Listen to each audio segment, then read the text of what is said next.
host, Zoe Marie. And if you haven't listened to my previous episodes, please go ahead and listen, like, subscribe, and share. In my third episode, I told you guys that, I used to jot a lot of information down and just read it because I didn't want to do it all out of my head. Well, I'm continuing with the free spirited. I've jot a few things down on my tablet, but I'm still going to continue with the free spirited thing because I absolutely love it. So, this is episode 4, where we're going to talk about finding your voice after being silenced. And it doesn't mean like somebody's literally, having you silence. It means basically you silencing yourself based on things that you have been through. Like for me, based on my experiences and my past trauma and everything that I've been through in my past life, I especially when I was a child, I chose to be silent about a lot of things because I was afraid what people was going to say. I was afraid I was going to be judged. I was afraid I was going to be called a liar. I was afraid I was going to even be more out there, lost and cannot be found, if you understand what I'm saying. So, like, for me, back then, silence kept me safe. And even now, a little bit, I would think that, silence sometimes is good. There's a time and place for everything. So there's a time to talk and a time not to talk. I only try not to be silent with God because regardless of me being silent with Him, He does or He hears what I am thinking, and He knows your thoughts and your hearts and everything. All of that. It's easy to shrink into a background and be silent, especially if your surrounding is not a surrounding that listens to you. And I didn't have a listening surrounding. It's like there were people there, but they weren't going to listen to me because I think maybe because I was young, maybe because I was a child. And parents, especially Jamaican parents, from speaking from my experience, they tend to not listen to their kids. They tend to prefer you being silent, not seen, not heard, just not there. They only see you when they want to see you. So as an individual, growing up, silent was my protection. Going to the back and being quiet, no matter what happened, silent was my safe space. But as I grow older, I get to understand that sometimes you need to talk and you need to be loud. There comes a time when silence costs more than speaking up. And let me tell you, when I say costs more, meaning that you get so silent in yourself that you practically keep talking to yourself. You start overthinking and overprocessing everything and creating scenarios in your head that doesn't even exist yet. It's like I created scenarios in my head that's going to happen even before it happened. And even if it doesn't happen, I'm just there sitting telling myself that this is going to happen because that happened. This is going to happen because I have nobody listens to me or anything like that. And that's dangerous because then there comes a time you don't want to exist as a silent person because you're not heard as a loud person because you're silent. So for me, I didn't want to exist at times. At times, like I would say, I don't even want to wake up. Why did my mother give birth to me? Why do I exist? I don't want to be here. Nobody's listening to me. What's the point of me being here? That's what my silence was doing to me.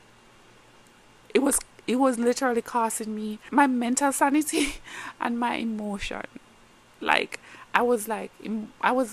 emotions were like all over the place. Mentally, I don't know where I was. So,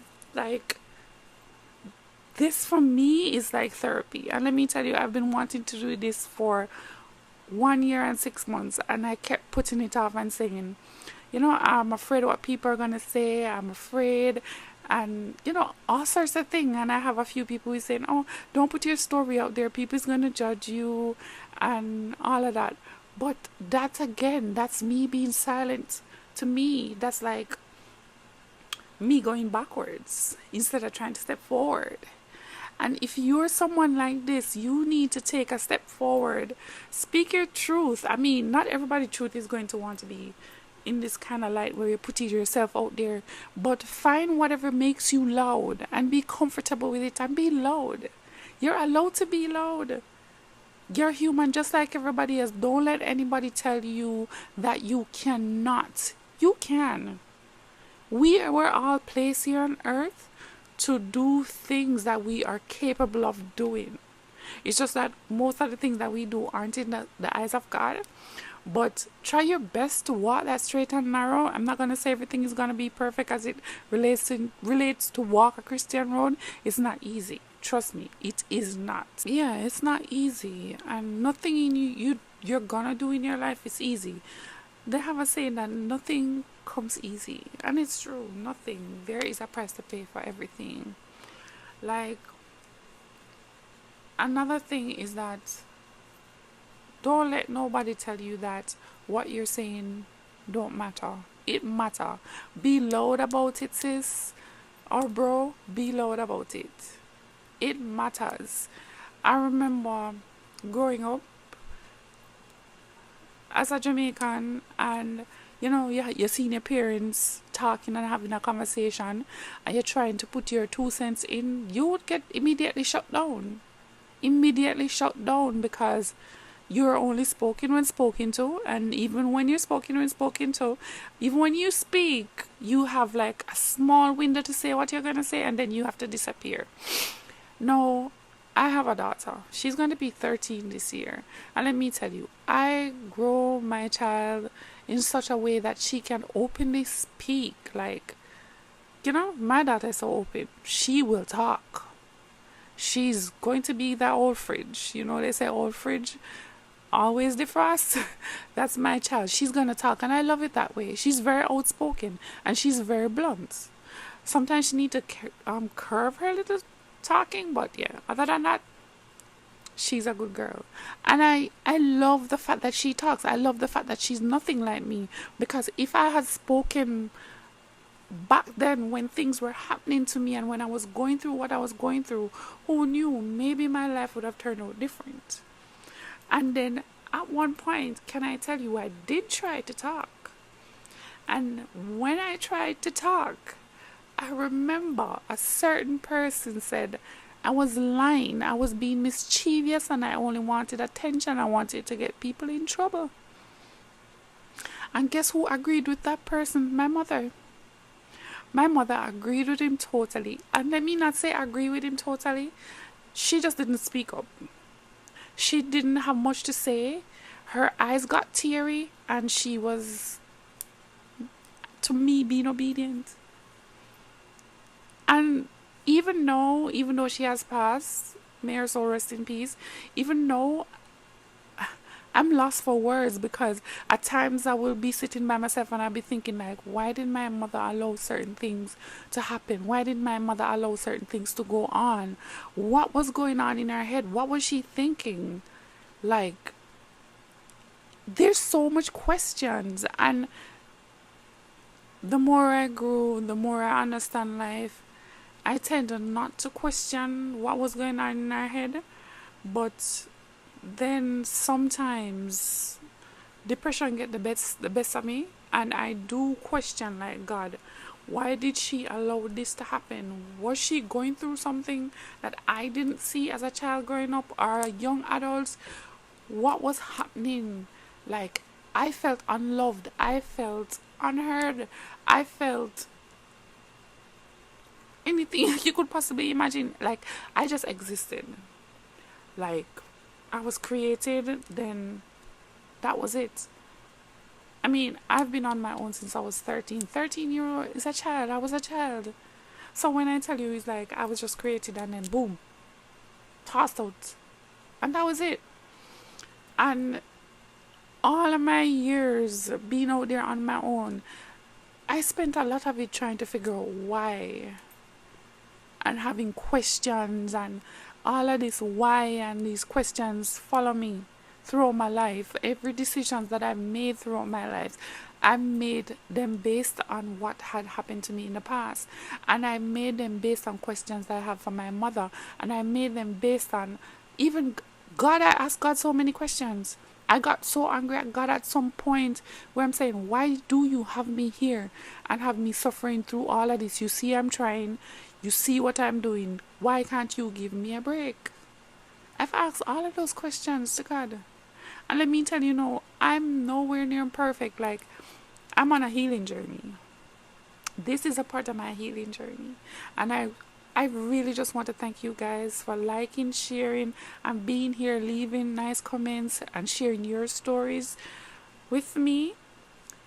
But this is a part of my healing journey.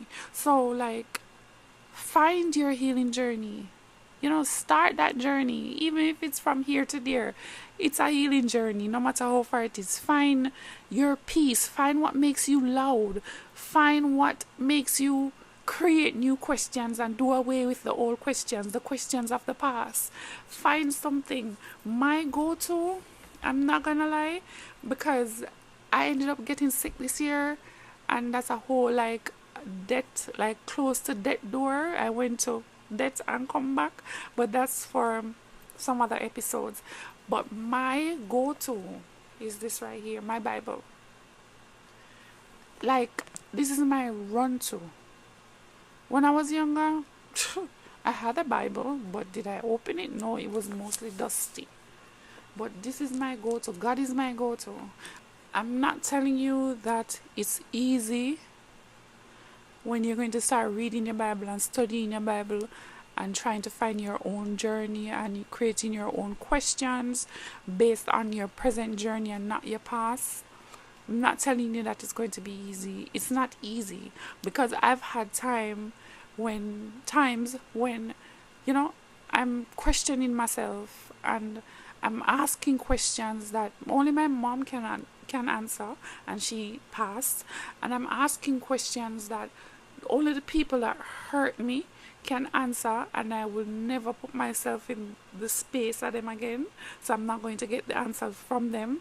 And I've had questions where I ask God, and yes, I've seen answers, and some I haven't seen the answers, and I'm saying, God, like, Lord, what do you want me to do?